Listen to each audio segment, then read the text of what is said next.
not in the same place you are now to what you were 6 months ago, correct? Thank God. Amen. I'm with you on that one, brother. And so for me, it's again, as Sue said, God's not interested in so much in your destination, he's interested in your transformation. It's going from strength, to glory and glory. And that is the true transformation. And I'm probably going to ask you this question right off the bat. What do you think the Holy Spirit is for?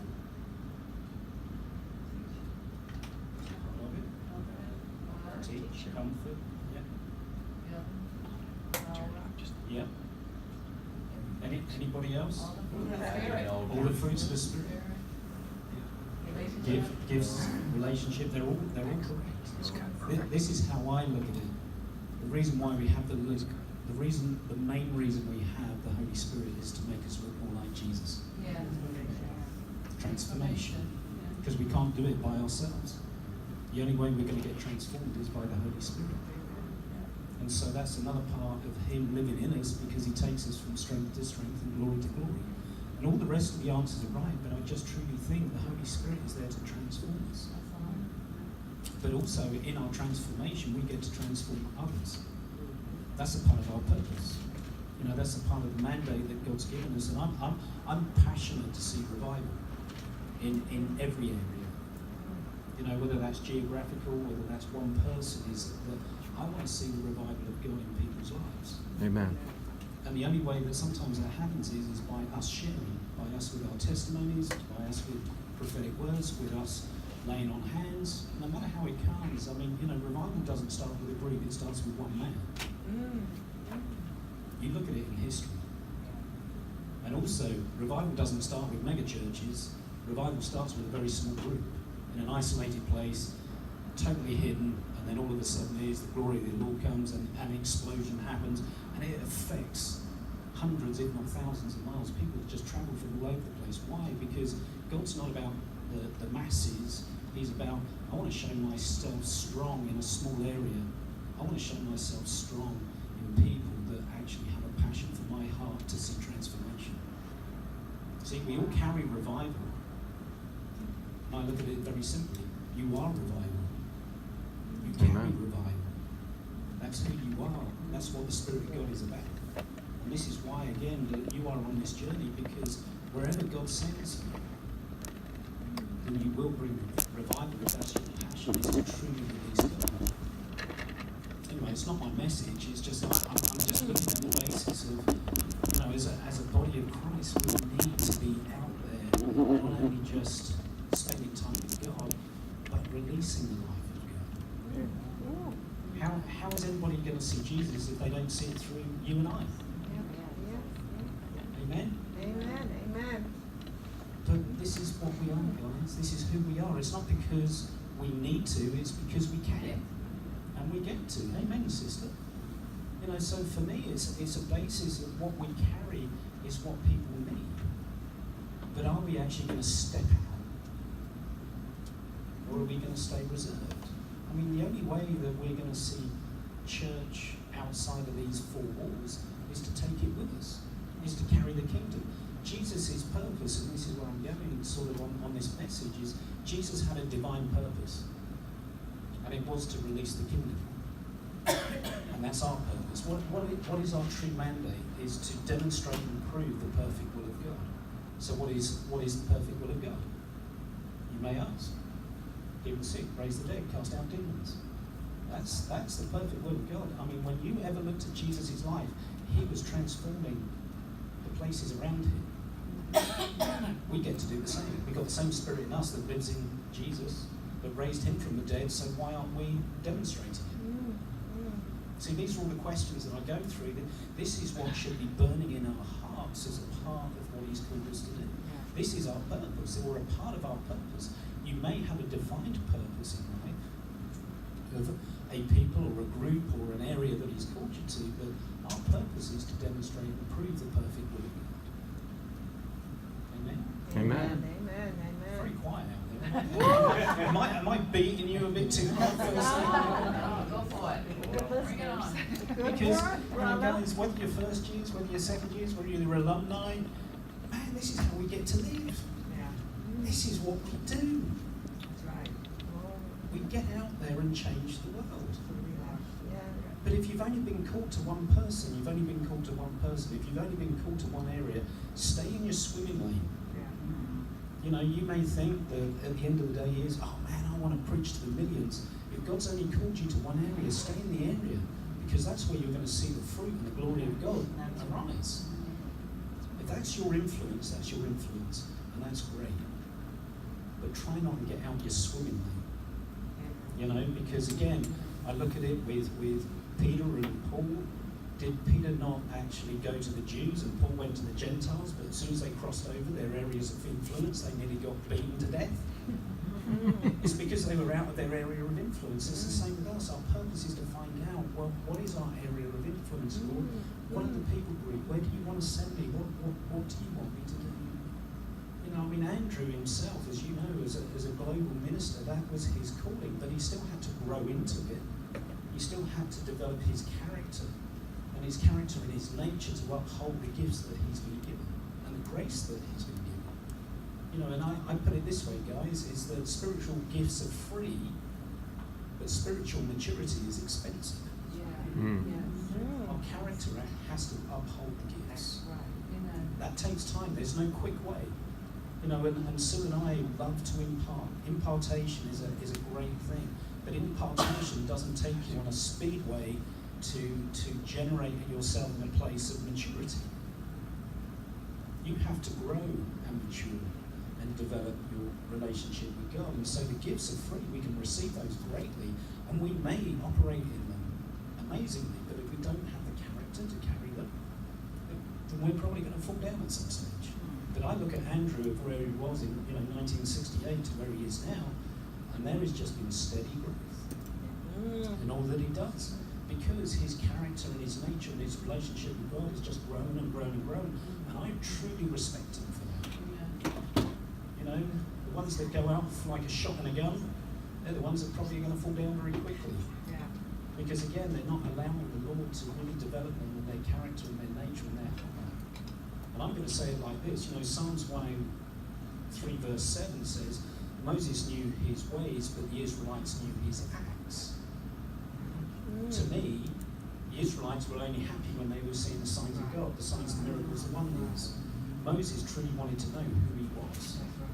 You know, what was his character? What was God's nature? What was his heart? All of those areas where the Israelites were just happy seeing manna from heaven or water coming out of the rock. But those are only greater signs to the revelation of who God truly is. I mean, the signs and the miracles and the wonders only point to a greater revelation of God. But that's what Moses was. He was totally after the heart of God. We should be the same. We get to demonstrate the kingdom, do we not? We pray for healing, we see healing, we see miracles. That's only a greater revelation of who God truly is. You know, and I'm going to say it like this. You've got an exit sign over the back of the door there. So do you exit through the exit sign, or do you exit through the door? So you don't exit through the sign, otherwise you've got to be pretty small to squeeze through there. But you know, you exit through the door, and it's the same thing. Is the sign is only pointing to your greater revelation or doorway to who he is. Yes. So for me, it's these are the areas, guys, that we truly need to think about when we are looking at our own lives and what our purpose is in life. Amen. Anyway, that wasn't my message. That's a good word. Anyway, that's the Holy Spirit. So, because you know, for me, it's we have to bring revival. You know, that's a part of who we are. You know, God can only change the places and the people and the hearts around him through you, through me. 95% of the world will never read the Bible, but 95% of people will read how you live. That's right. That's right. Yes. Am I challenging a few people today? Because it challenges me. I'm sitting there, I'm preaching this, but it's like I'm listening to myself. It's like, I need to step out. And I need to get in that place of actually being totally yielded to you. Like, you know, in John 5, Jesus said, I can do nothing without the Father. I can't say anything, I can't do anything without being yielded to him. That's another reason that he demonstrated so much power, because he was totally yielded to the Father. And that's the way I want to live. It's like, Lord, I want to live a life of humility where I get to demonstrate your heart, your love, your power, your grace, your freedom to the people around me. That's my passion. It's not only that, it's to hear God's voice. And I think, some of you have heard this before, but if you can't hear the voice of God for yourself, you're done for. That's pretty tough, but it is true.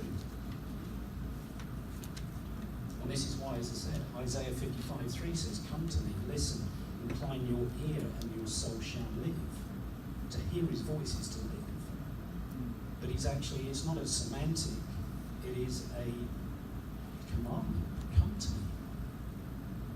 Incline your ear, listen, and your soul shall live. You shall live. Everything to do is he knows is how our soul prospers, everything else prospers. It's a kicker to 3 John.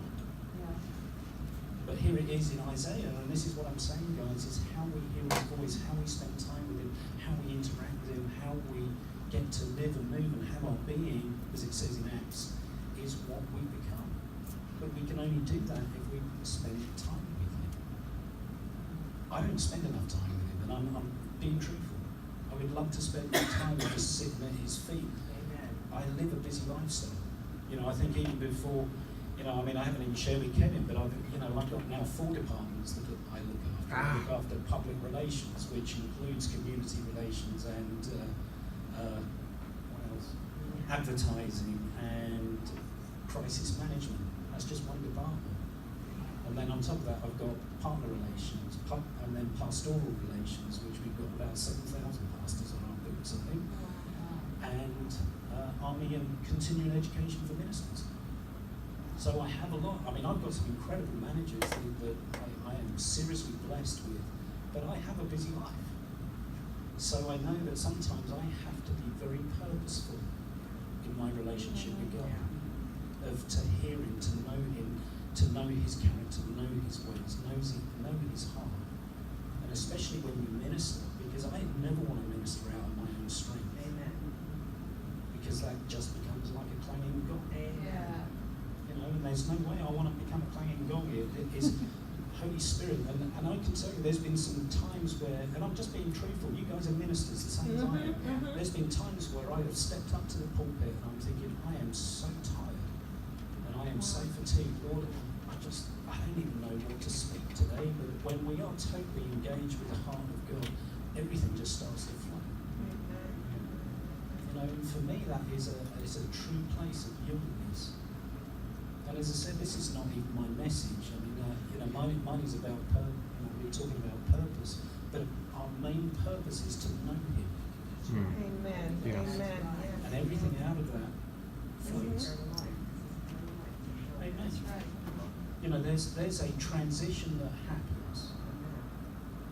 And I want to say it this way. I think in John 7:37-38, does he not say, take a sip of water, and take a drink, and out of your belly comes rivers of living water? There is a transition that happens when we actually step out in that little bit of faith and actually say, Lord, I'm going to take a sip of you, and out of you will come rivers of living water. There is a transition that happens.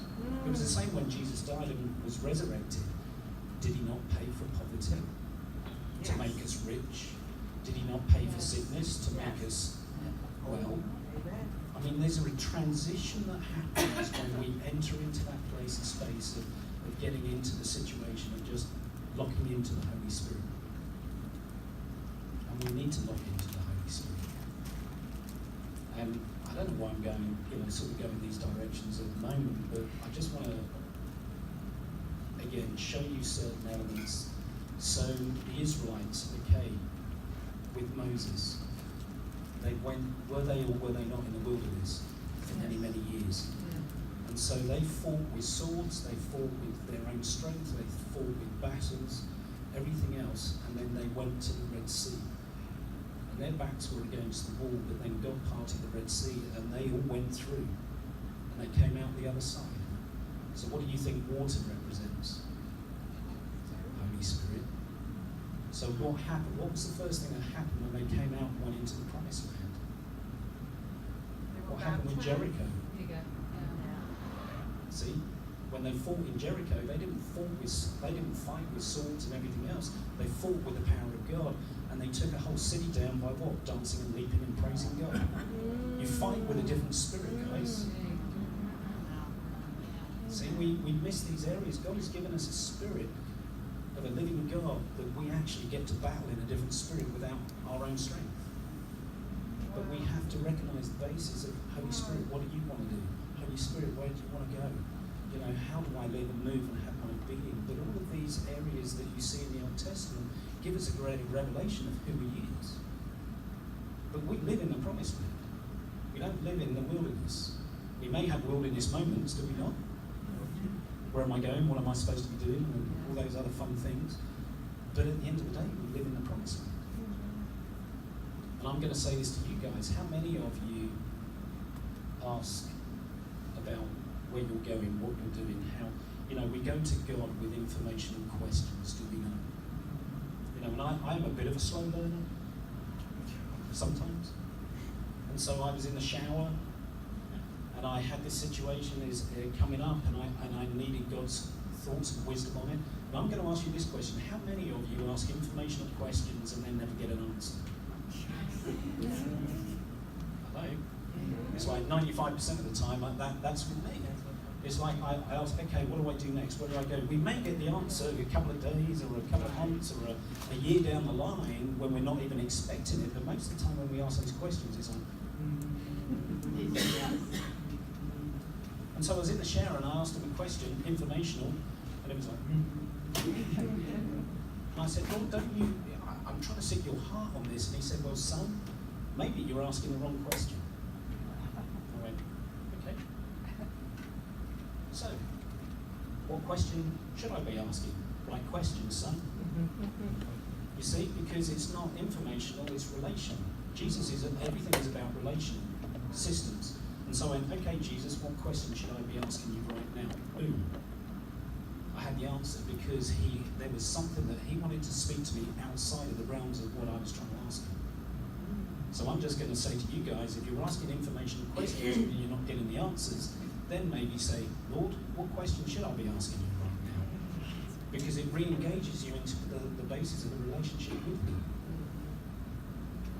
And that's a good question to ask, and I would say anybody that you would get probably a very quick answer, because there's things that he wants to share with you that may be outside of the realms that seem so important to us at the point. He will always give us the answer, but it may not be automatic. But he is definitely relational, where if you're asking the right question, he's going to answer. All of these areas is how we live life. How do we live and move and breathe? And as I said, I'm not going to teach anything that I don't have any experience on.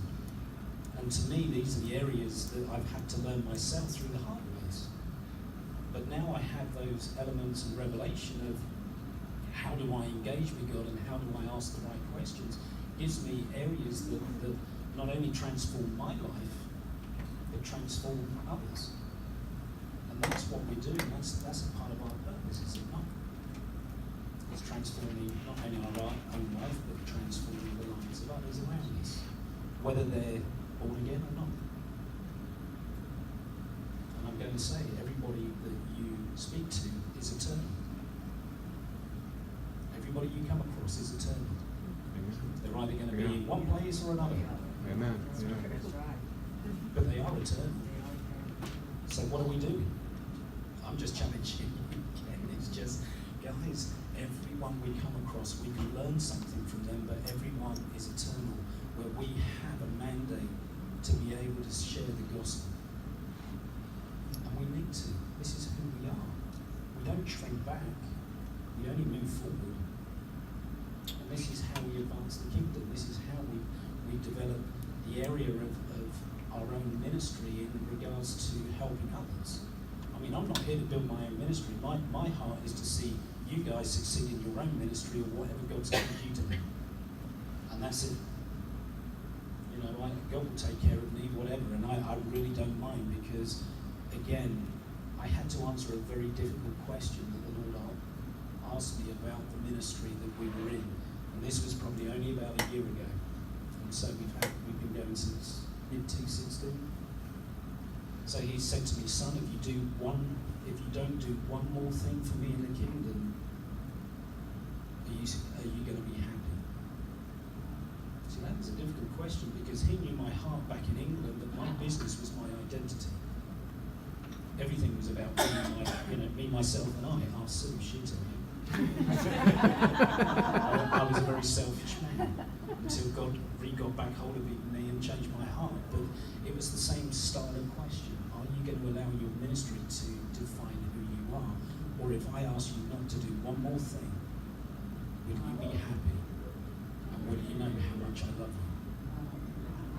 See, I had to sit there and I had to ponder on that for a day or so and actually come back to him, Lord, if you don't call me to do one more thing, then I am going to be happy sat at your feet. But that is a question that we have to ask ourselves is, again, what I'm talking about is not getting into a place of performance, is getting into a place of relationship. And so you have to ask your question, yes, our mandate is to demonstrate and prove the perfect will of God, but it's also the place is, if I do not do one more thing for the kingdom of God, do I know how much God loves me? Those are the questions that, guys, we need to really ponder on before we do enter into ministry. Because otherwise ministry will define you and define how you relate to God and everything else. And guys, that's not his best for you. Anyway, it's 11 o'clock. Okay, Okay, go ahead, sure, give him a break. So if you guys want a break, 10 minutes, is it, Kevin? Yeah. Yeah. Cool. Yeah.